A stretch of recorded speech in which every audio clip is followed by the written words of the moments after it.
In Judaism, we see the 72 names of God. In ancient Egyptian, Osiris was dismembered into 72 pieces by God's lords of the underworld until he was reassembled. In Hinduism, there's a famous battle between 72 jinns in the Quran. There's 72 mentioned all the time. Most famously that I had ever heard was there's 72 virgins waiting for martyrs who died for the cause. The largest Buddhist temple in the world has 72 of these bell-like structures outside of it called stupas.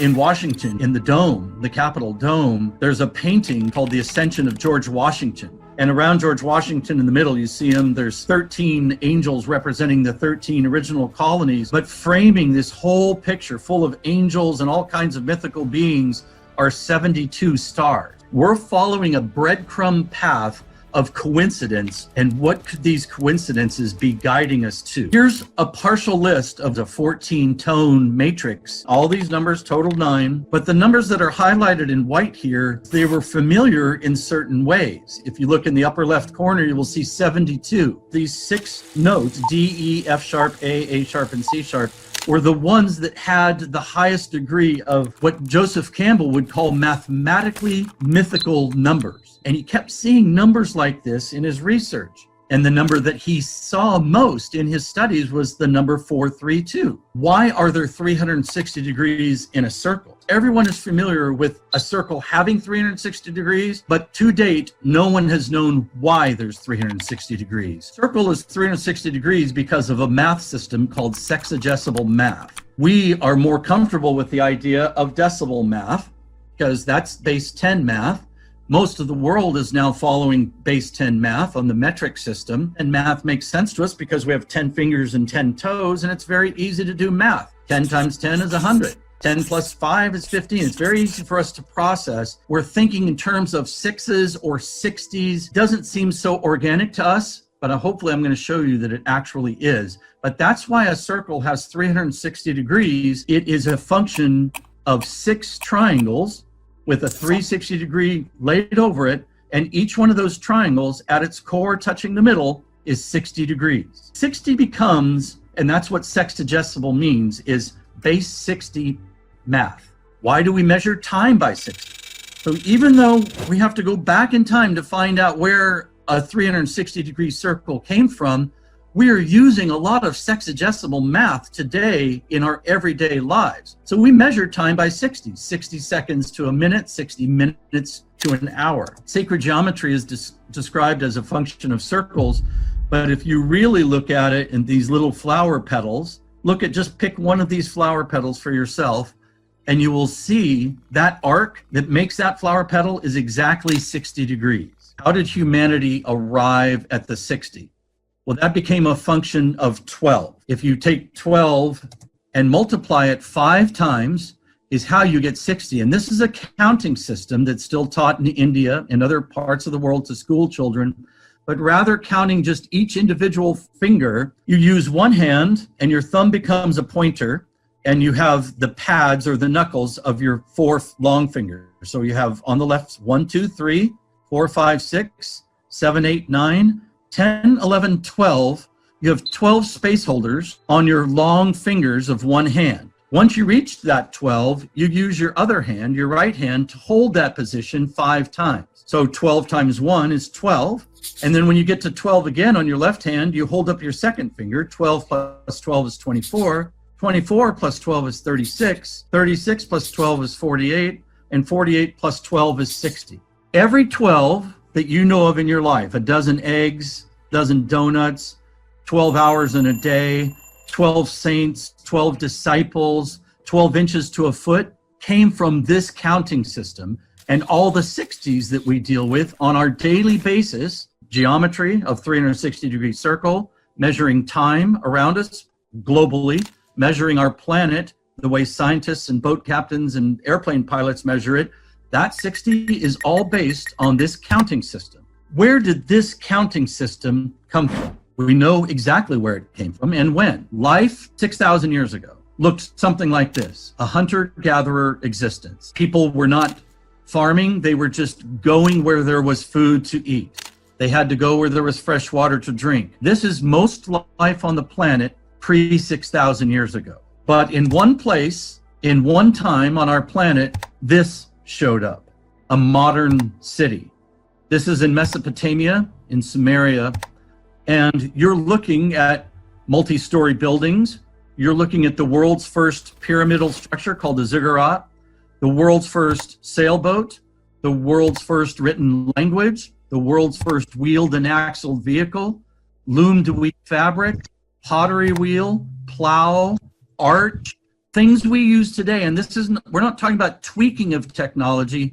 We're talking about the invention of technology, including the 1260 math system that we use today. Many books have been written about this moment in time in ancient Sumeria, saying civilization begins here.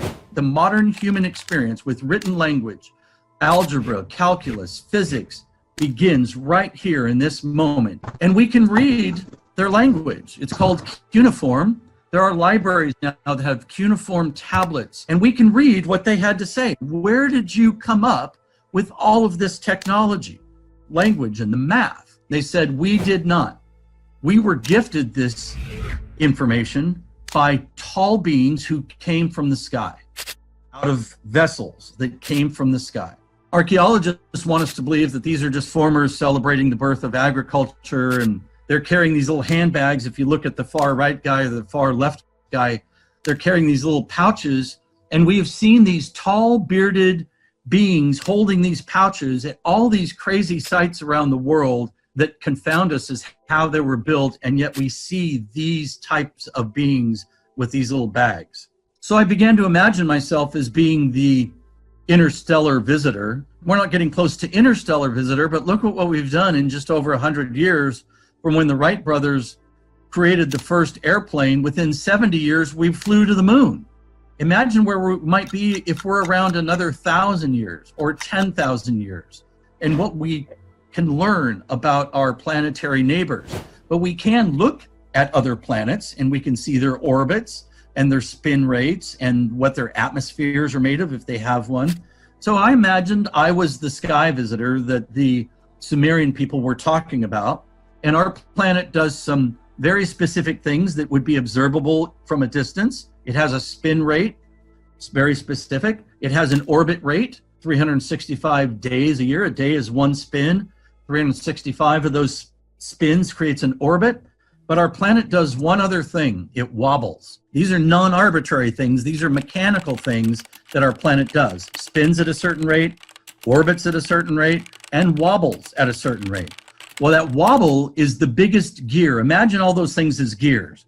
Our spin rate of a day is a very small gear.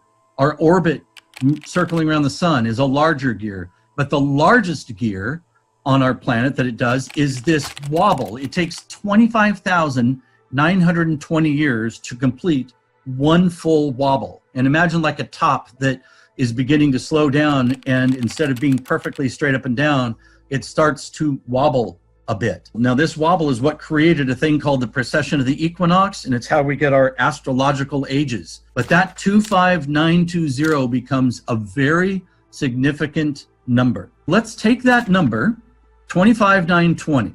That is a real non-arbitrary number, but now let's start using the sky visitor Sumerian math. 25920 divided by Sumerian math incredibly equals Sumerian geometry if the circle is 360 degrees. This slide right here is the one that has physicists and mathematicians and professors totally scratching their head, because now you're talking about something that, while you might still want to argue it as arbitrary, it starts leaning into non-arbitrary because of how well it cross-checks itself. The non-arbitrary wobble divided by Sumerian math equals Sumerian geometry. The first one, 2160, that's the sum total of a cube. 25920 divided by the second placeholder on your finger is 1080, an octagon. 25920 divided by 36 is 720. That's the sum total of a hexagon. 25920 divided by 48 is 540, the sum total of a pentagon.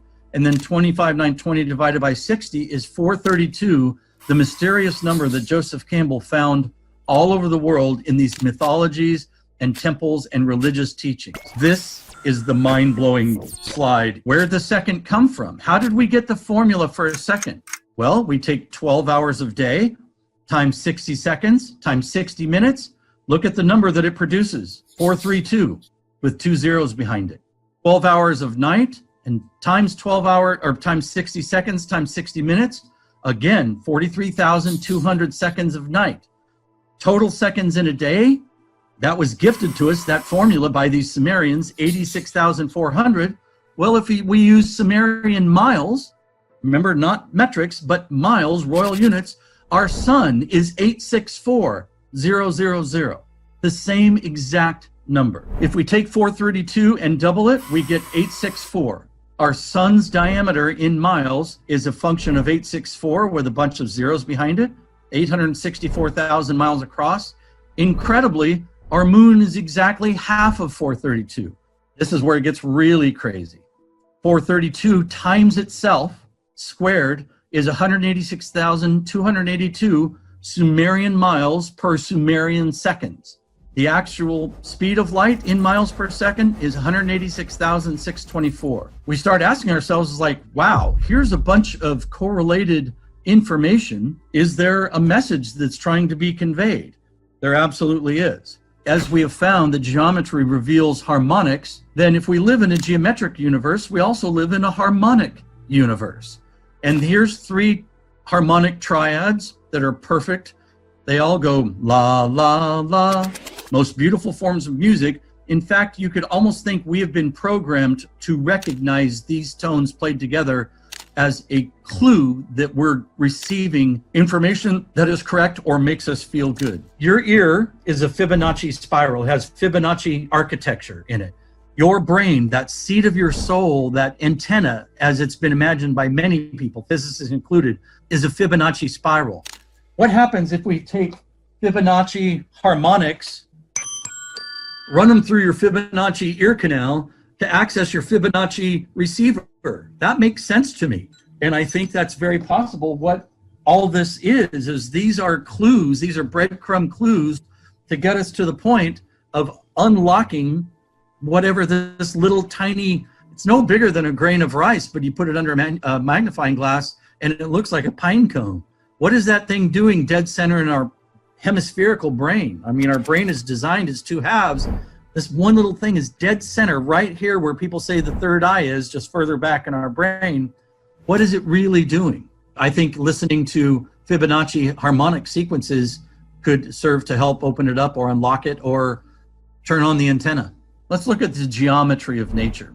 Here's a shell. This pattern is called a Fibonacci spiral. This Fibonacci spiral is expressed all over the place in nature around us. It spins forward, it spins backwards, and then if it spins against itself, both forwards and backwards, you create a pattern called the pineal pattern. The words pine cone and pineapple and pine tree, and you have a pineal gland in your brain, all has this exact pattern, and that is a Fibonacci spiral going one way against a Fibonacci spiral counter-rotating against it. It is virtually the architecture of most of life as we know of on this planet. Here's the same thing, spiral. Our galaxy, our Milky Way galaxy, is a Fibonacci spiral rather than very small, very large. So what if we took the mathematics of the Fibonacci spiral and applied frequency to those mathematic numbers? It would be very easy to do. There was a theory that using frequency would be a way for both an extraterrestrial intelligence to reach us and for a way for us to communicate back to an extraterrestrial intelligence. But there should have been, or probably would have been, an intelligence or an order or some mathematical algorithm behind the tones that they would use to us and we would use back. Well, let's take a look at these tones that are revealed in this geometric matrix. Let's take the Fibonacci spiral that is all in nature, all the way out to galaxy size, and let's apply numbers to it. But if you start here at you see the 144 down in the bottom right, that's a signature frequency of a plant. The moment that plant is birthed out of that right corner of that right-hand 144, 0 plus 144 is 144 again. 144 plus 144 is 288. 144 plus 288 is 432. 288 plus 432 is 720, and on into infinity. Well, if we play those tones, those mathematical placeholders as frequencies, incredibly, we're right back to numerically perfect harmonics. Is there a reason to believe there's a harmonic essence to life on our planet? Absolutely, because we take the first steps of growth of a Fibonacci spiral that launches everything from small spirals to big. The first 6 steps will reveal that exact same harmonically perfect triad that you have never heard before, unless you've somehow engineered chimes or a computer or a keyboard. That is not frequencies that humanity ever gets to hear. Here's a document written 6,000 years ago. It's the Sumerian Kings List. So this is written in cuneiform 6,000 years ago. It is writing about these kings, these rulers that lived in the region for tens of thousands of years each before a great flood consumed the planet. What I found interesting is the first 3 kings lived for 288, 360, and 432 with zeros behind it. Literally encoded in this King's List, one of the most famous pieces of cuneiform on our planet that we have ever decoded, and the first 3 kings, the Holy Trinity, is the same harmonic numbers. And it's a different chord. It's 288, 360, 432. But the same mathematically perfect intervals between them. Let's look at these sky visitors on this mural. This is a mural that has been shaved off of a wall in Sumeria. And it's lucky that it was, because ISIS bombed out this ancient city of Ur where this mural was excavated. What archaeologists tell us are farmers, you know, with their little seed bags and standing by a plant, and that's the sun overhead. Let's look at the plant. And on the left side of it, you will see that the man is holding a crank. So this is not a plant that they're standing beside. This is some sort of device that could be actuated, wound up, cranked up somehow, and is doing something. So now we might not be looking at flower petals and branches and twigs. We might be looking at electricity arcing through a tube of some sort. But we can definitely see that it is a machine of some sort because it's being cranked. Look at these 2 guys holding these pine cones, as archaeologists want us to believe. Well, 6,000 years ago, Sumeria was a desert then, as it is now. There was no pine cones. But let's look really close at what he's holding. He's not holding a pine cone. He's holding the same thing that's in the Vatican, right dead center in the middle of the Vatican. Looks like a pine cone. We see this pine cone atop the twin snakes, the caduceus, activating a pine cone. That pine cone is our pineal gland. They are holding that pineal gland actually up against the head of humanoid form in front of them, as if this machine is somehow doing something to these pine cones. Again, giving us a very visual clue of what might be happening.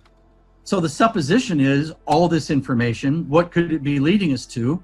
The tone set and this awareness of geometry might be activating our pineal gland that's inside of every brain. Every mammal has a pineal gland, and it could be the basis for instinct in some mammals. It could be the basis for migration in some animals. But in humans, the pineal gland is our antenna that is receiving information from the universe as to who and what we really are. And we've either been ignoring it, or it has been switched off.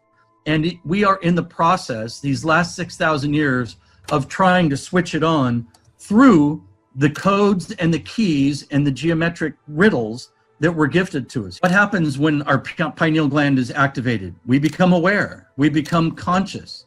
And a symbol of consciousness in many cultures is the lotus flower. Another code or clue, perhaps. We're familiar with, we've seen the lotus flower as a representation of awakening and enlightenment. Well, here's cymatics. Here's a scientific study of holding in a fluid, or you can even do it with loose grains of sand or powder, apply frequency to it, and you will get standing waveforms, and then you can take a picture of it and see this incredible geometry behind it. Well, I went to a cymatics lab and I played the 3 tones of the Sumerian Kings list and the frequency tones of sacred geometry. We played both. Look what they revealed. That is a still shot of the patterning that came through when we played the 288, 360, 432. The researchers that had been doing research with cymatics for years had never seen something like this. It is like 3D. It looks like a lotus flower. You can see petals hiding behind other petals deeper you go. They're like, this is incredible. And no one has seen something like this in cymatics research before. So here's another coincidental reason to believe that all of this imagery showing pineal patterning or the lotus flower with these frequency sets that were gifted to us is actually doing something like activating our pineal gland and allowing us to see this lotus of awareness. My theory became that we might be living in a giant Earth-sized escape room. And if you're not familiar with an escape room is, it's a form of entertainment. You go to a real location, you get locked into it with either yourself or a team, and clues are inside the escape room, but you don't even know what the clues are. You have to start researching things. So you'll see a clock, you see it says 4438. You might look for those numbers exposed somewhere else, but it's encoded with things that if you figure out all the clues and employ them correctly, solve the puzzles, you get to escape. It's like they were cheat codes provided to you in advance by the builders of the escape room to allow you to up level to the next level.